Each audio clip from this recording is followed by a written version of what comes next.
If you're a parent and you've ever thought, wait, my child brushes every single day, so how do they still have cavities?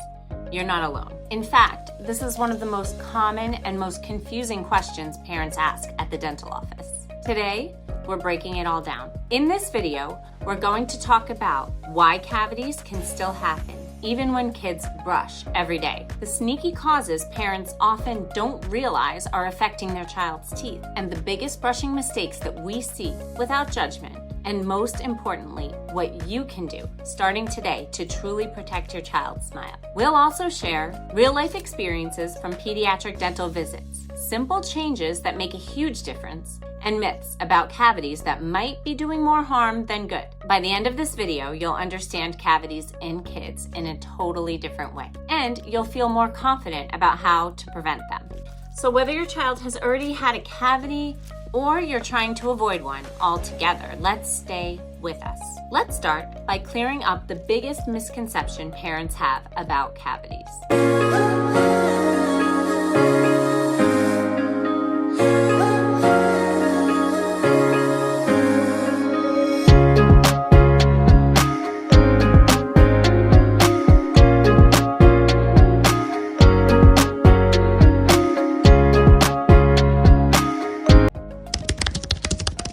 Here's the truth, and it surprises a lot of parents. Brushing every day does not automatically mean cavity-free teeth, and it's not because you're doing anything wrong.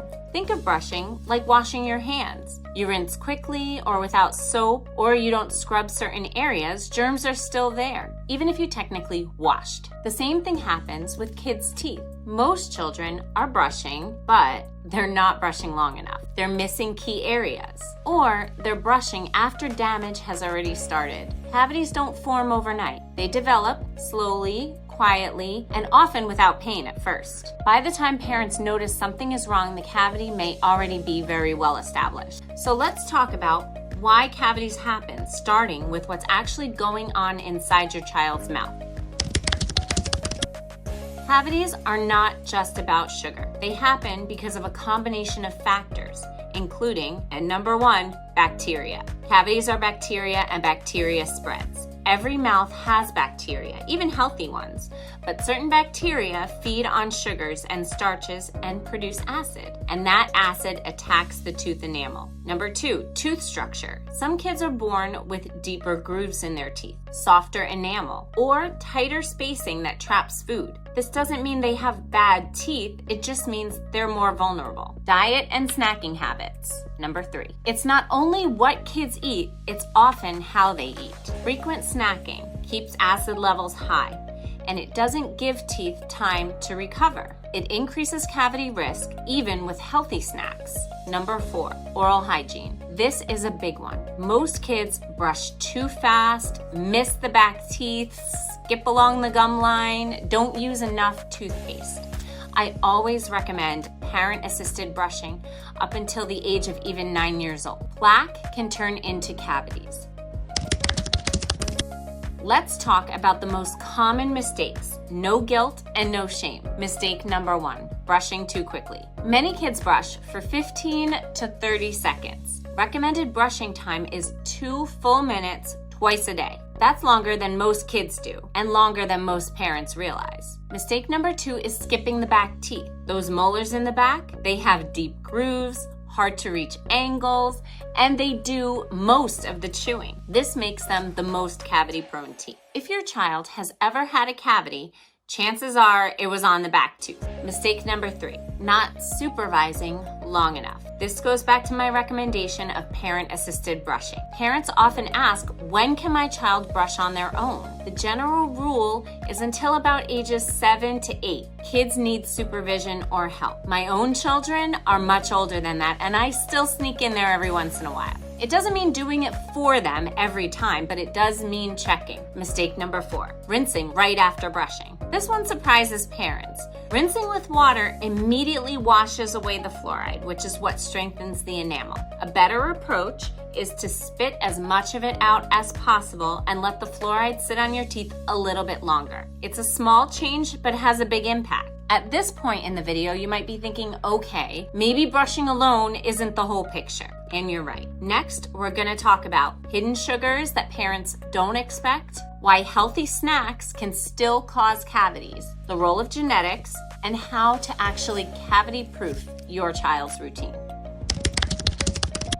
Here's something that surprises almost every parent. Most cavities we see in kids don't come from candy. They come from foods parents think are healthy. Let's talk about why. When kids eat sugar or starches that break down into sugar, the bacteria in their mouth produces acid. That acid attacks the enamel for about 20 to 30 minutes after every single bite. Now, here's the key problem. If your child snacks frequently, their teeth are under constant acid attack, even if the snack is healthy. Common sneaky cavity-causing foods: crackers, goldfish, granola bars, dried fruit, fruit snacks, juice, applesauce pouches, gummy vitamins, and these foods stick to teeth, sit in the grooves and in between teeth, and they feed those cavity-causing bacteria for longer periods of time. It's not about being a bad parent, it's about understanding how the teeth work. A child who eats crackers 5 times a day will have a higher risk than the child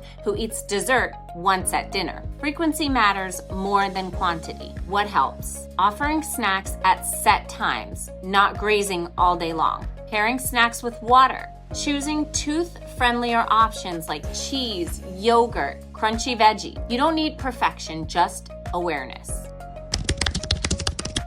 Let's talk about something parents often whisper in the dental chair. Is it genetic? Short answer, it can be. Some kids are simply more cavity prone. They may have softer enamel, deeper pits and grooves, tighter spacing in between teeth, more acidic saliva to begin with. This doesn't mean they're doomed to get cavities, it just means that they need extra protection. 2 kids can brush the same way, eat similar diets, and one gets cavities while the other one doesn't. That's not failure, it's biology. This is also why comparisons don't help. My older child never had a cavity. My friend's kid eats candy and their teeth are perfect. Every mouth is different. The goal isn't zero risk, it's lowering the risk. And that's where prevention really matters. Let's talk about nighttime, because this is a huge factor in kids' cavities. At night, saliva production drops. Teeth don't have natural protection. Sugars sit longer on the enamel, and this is why bedtime routines matter so much. I always say the cavities go crazy at night. Common risky habits: milk or juice right before bed, sippy cups overnight, nursing to sleep without cleaning the teeth afterwards, brushing before the last snack instead of after, and even milk contains natural sugars. If teeth aren't cleaned after, those sugars feed the bacteria all night long. This is especially important for toddlers, preschoolers, kids with early baby teeth. Early childhood cavities can progress fast, and they're completely preventable with small routine changes. If your child drinks anything besides water at night, brushing after is non-negotiable.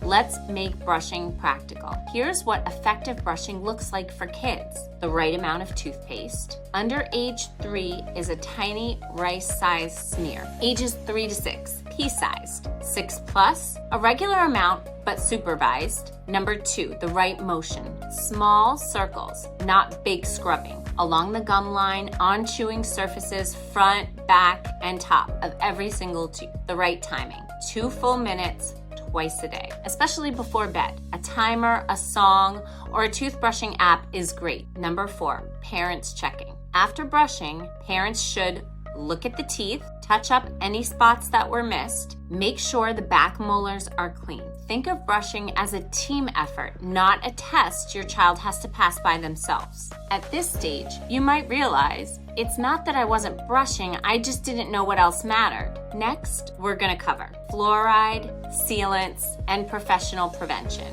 When cavities need treatment and when they don't, how to prevent repeated cavities, and how to create a realistic, stress-free routine.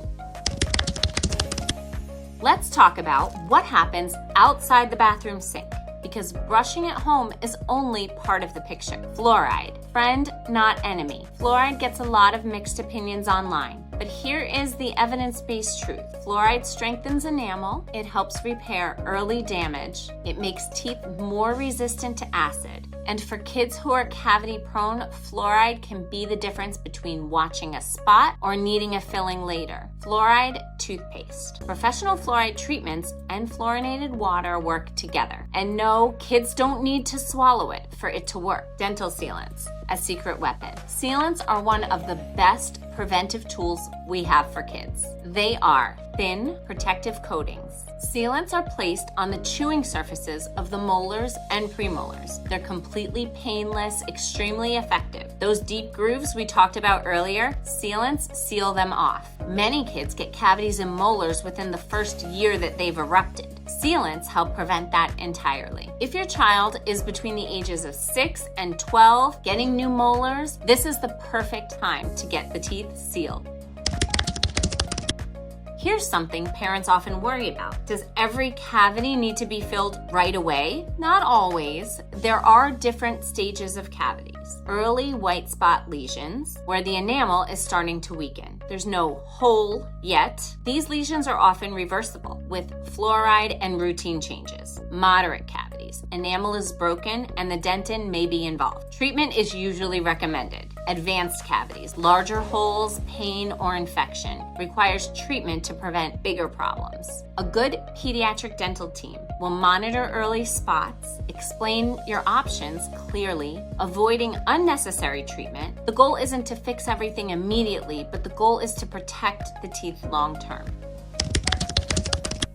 Why does my child keep getting cavities? This is a tough question and a common one. Repeated cavities usually mean something in the routine needs to be adjusted. Not that parents are failing. Common causes of repeated cavities include brushing without supervision, frequent snacking, mixed flossing, genetics not being accounted for, no sealants on high-risk teeth. Flossing is often a major missing piece. If teeth touch, flossing matters, especially between molars, no matter how old your child is. Kids don't love flossing. That's normal. Floss picks, water flossers, and assisted flossing make a huge difference.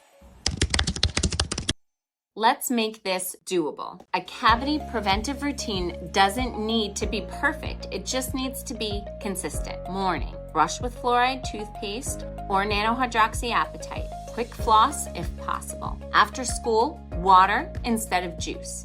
Set snack times, not constant grazing. And at night, brushing for a full 2 minutes. Flossing, especially in the back teeth. No food after brushing, water only if needed, and that's it. No complicated systems, no fear-based rules, just small habits that add up. By now, you're probably feeling more informed, less guilty, and more in control. Next, we'll cover red flags to watch for and when to schedule a dental visit. Even with a great routine, it's important to know when to get professional help so problems don't sneak up. Red flags to watch for: white spots that don't improve, brown or black spots on the teeth, sensitivity to cold, heat, or sweets, pain while chewing, swelling, or redness around the tooth. If any of these appear, don't panic, but do schedule a dental visit promptly. Early intervention often keeps treatment simple and painless. Remember, children don't often complain until a cavity is advanced, so regular checkups are key, even if everything looks fine. How often should kids see the dentist? A common question is, how often is enough? Every 6 months is the standard to prevent any issues. More often, if a child is cavity prone, has braces, or has special oral health needs. During visits, we can spot cavities early, apply fluoride treatments, place sealants, give tailored advice for diet and brushing. Regular visits catch small problems before they become big ones, saving time, money, discomfort, and stress. Let's recap the most important points that we've covered today. Brushing daily is necessary, but not always sufficient. Cavities are caused by a combination of bacteria, diet, anatomy, and habits. Hidden sugars and frequent snacking matter more than occasional treats. Nighttime routines and supervision is crucial. Fluoride and sealants provide extra protection. Regular dental visits allow early detection and less invasive treatments. Genetics and tooth structure may affect risk. The biggest takeaway? Parents are not failing. Cavities happen, but the right knowledge and consistent routine does make them preventable. Parenting isn't about perfection, it's about progress. By understanding why these cavities are happening, building realistic routines, and partnering with your dental team will give your child a chance for a healthy, cavity-free smile and a great relationship with their dentist for the rest of their lives. Start small, make incremental changes, and celebrate victories. Your child's smile is a journey, not a test. If you found this video helpful, like this video to let other parents know they're not alone. Subscribe for more tips on pediatric dental care. And remember, caring for your child's teeth is a team effort. You plus us equals healthy smiles that last a lifetime. Thanks for watching, and we'll see you in the next video. Bye.